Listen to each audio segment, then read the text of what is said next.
Good afternoon, friends. Today we are going to study about the different types of gear train. Right. In our previous lecture, we had already studied about the simple gear train and compound gear train. Right. But on today onwards, we are going to study about the advantages of the compound gear train over the simple gear train. So one most important advantages is much larger speed reduction from the first shaft to the last shaft can be obtained with small gears, right? Or you can write as vice versa, that the much larger speed increased can be obtained from first shaft to last shaft with a small gears. How? Because in the simple gear train there are only one gear is used on a shaft, right? Whereas more than one gear can be used on a single shaft in the compound gear train, right? So what happened? We can reduce the we can reduce the speed, or we can increase the speed on a single shaft, right? How?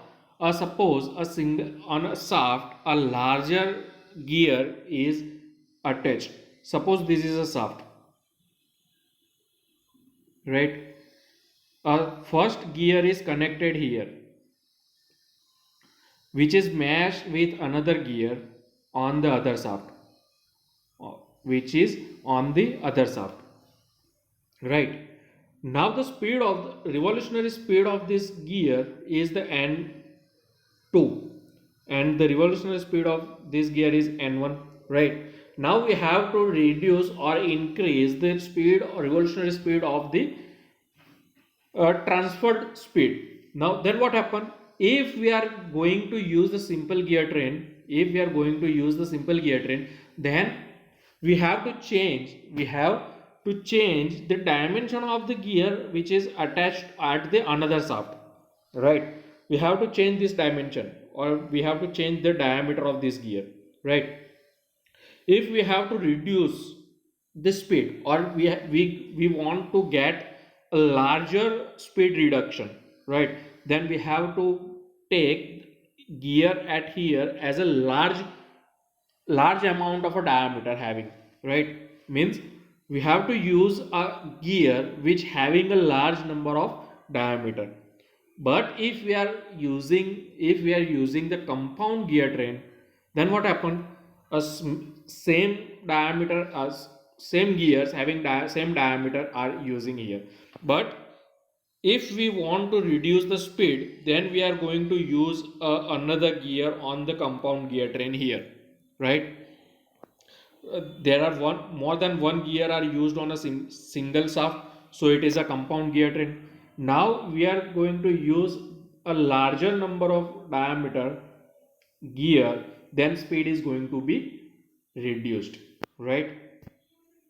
Now, it is a simple gear train is used to give a large speed reduction. If a simple gear train is used to give a large speed reduction, the last gear has to be very large, right? As per our discussion, usually for a speed reduction in excess of 7 to 1, a simple train is not used and compound train or worm gearing is employed, right? Now, third type of a gear train is a reverted gear train. Third type of the gear train is a reverted gear train, in which when the axis of a first gear and the last gear are coaxial, then the gear train is known as the reverted gear train, right? So how you can say that when there are more than two gears are used in the gear train, when there are more than two gears are used in the gear train, and the axis of the first gear which is a driver, axis of the first gear which is a driver, and axis of the last gear which is a driven, both are coaxial, means both are in a one line, then the train is called as a reverted gear train, right? How it will be possible? How? What is the meaning of this? What is the meaning of this reverted? So see, when you want to change the speed, only you want to change the speed at the same direction, and you want to give you want to transfer the motion, right, at the same axis, then you have to use the reverted gear train. In a reverted gear train, the motion of the first gear and last gear is like, means in the same direction, right? So the speed ratio is as per we have derived the speed ratio for the gear train when the more than two gears are connected on a single shaft. The equation is the speed ratio is equal to product of number of teeth on a drivens divided by product of number of teeth on drivers. So as per this equation, we can get the speed ratio is n1 upon n4 is equal to t2 upon t4 divided by t1 into t3. As per this figure, the gear number 1 is a driver. Gear number 1 is a driver, right? This gear is a driver gear. Gear number 2 and 3. Gear number 2 and 3 both are the intermediate gear. Both are the intermediate gear. Whereas the gear number 4 is a driven, or you can say it's a follower, or you can say it's a pinion, right? Now see that here two shafts are used. Here two shafts are used, whereas the gear number 1 is matched with the gear number 2. Gear number 1 is matched with the gear number 2. Now gear number 2 and gear number 3, gear number 2 and gear number 3 are on a same shafts, right? So the speed, revolutionary speed of gear number 2 and gear number 3 are same, right? So n2 is equal to n3 here. This revolutionary speed of n2 is equal to n3, right? Now gear number 3 is directly connected with the gear number 4. Gear number 3 is directly connected with gear number 4. But here, see, gear number 1 has a larger diameter. Gear number 1 has the larger diameter with respect to gear number 2, right? So n2 is greater than n1. n2 is greater than n1. So the revolutionary speed of gear number 2 is increased, right? Now the n2 is equal to n3. So n3 is greater than n1, right? But having the diameter of the diameter of the gear number 3 is equal to gear number 1, right? So this having the same diameter of gear number 3 is on gear number 1, but the speed is change or speed is vary, right? The speed of the gear number 3 is greater than gear number 1. Now the gear number 3 is directly, intermediate gear is directly connected with the driven gear is gear number 4, right? But here same, the diameter of gear number 4 is less than gear number 3. So again the speed is going to be increased. The speed is going to be increased. Now the gear number 4, which is a driven gear, and gear number 1, which is a driver gear, both are in same axis, both are on the same axis, or you can say it's a coaxial. Direction is also same.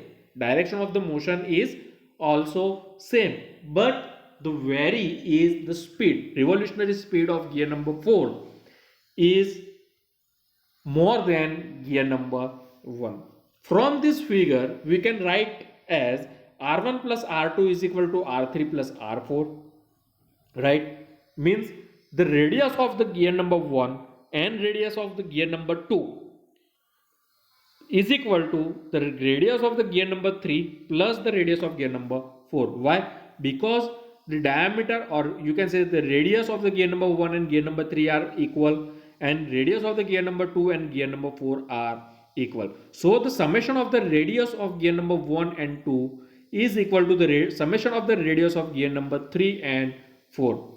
So we can write that the number of summation of the number of teeth on gear number 1 to 2 means T1 plus T2 is equal to the summation of the number of teeth on the gear number 3 and 4 T3 plus T4, right? So this is the reverted gear train, right? We have the speed ratio, we have the equation of number of teeth T1 plus T2 is equal to T3 plus T4. Also we have the train value is N4 upon N1 is equal to T1 into T3 divided by T2 into T4. Now the fourth type of the gear train is the epicyclic gear train.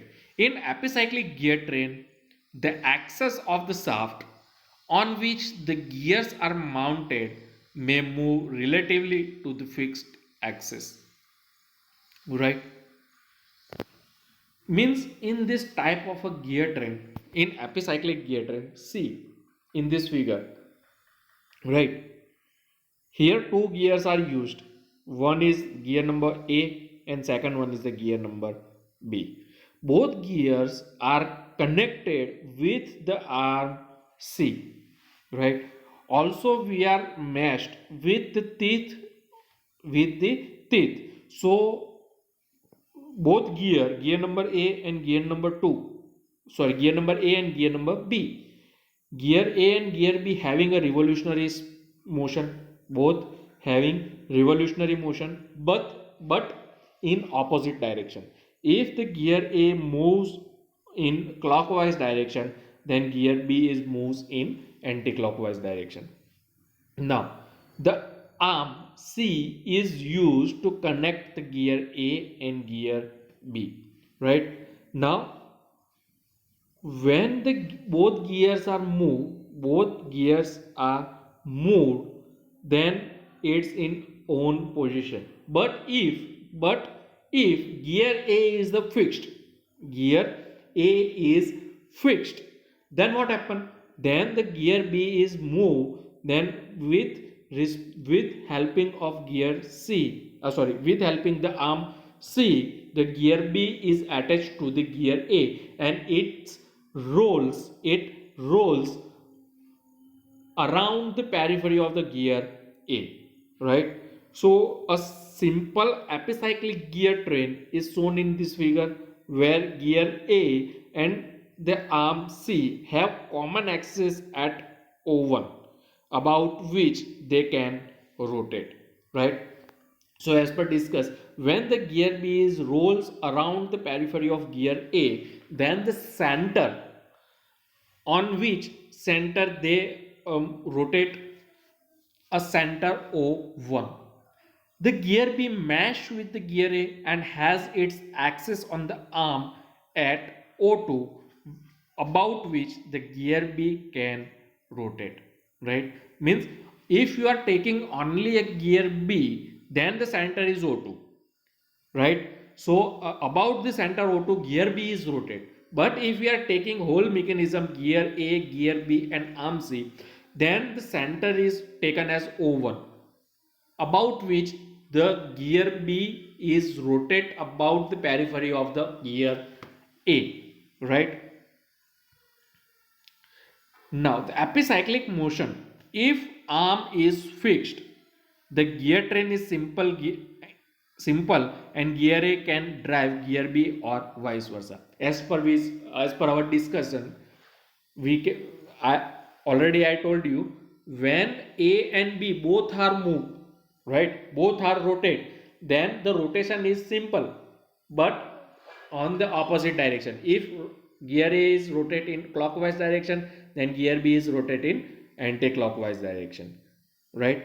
But if gear A is fixed, as per our discussion, if gear A is fixed, the arm is rotate about the axis of gear A, then the gear B is focused to rotate upon and around the gear A periphery, right? Such a motion is called as the epicyclic, and the gear train arranged in such a manner that one or more their member move upon and around another members are.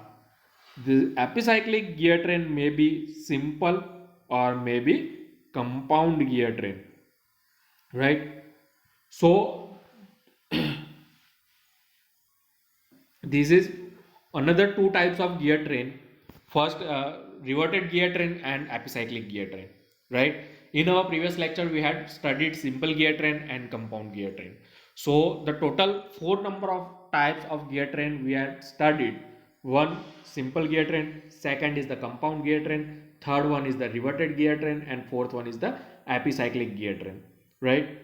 Now onwards, in our next lecture we will study about the application of the epicyclic gear train, right? How can we calculate the velocity ratio for the epicyclic gear train, and some examples based on the gear train, right? So thank you.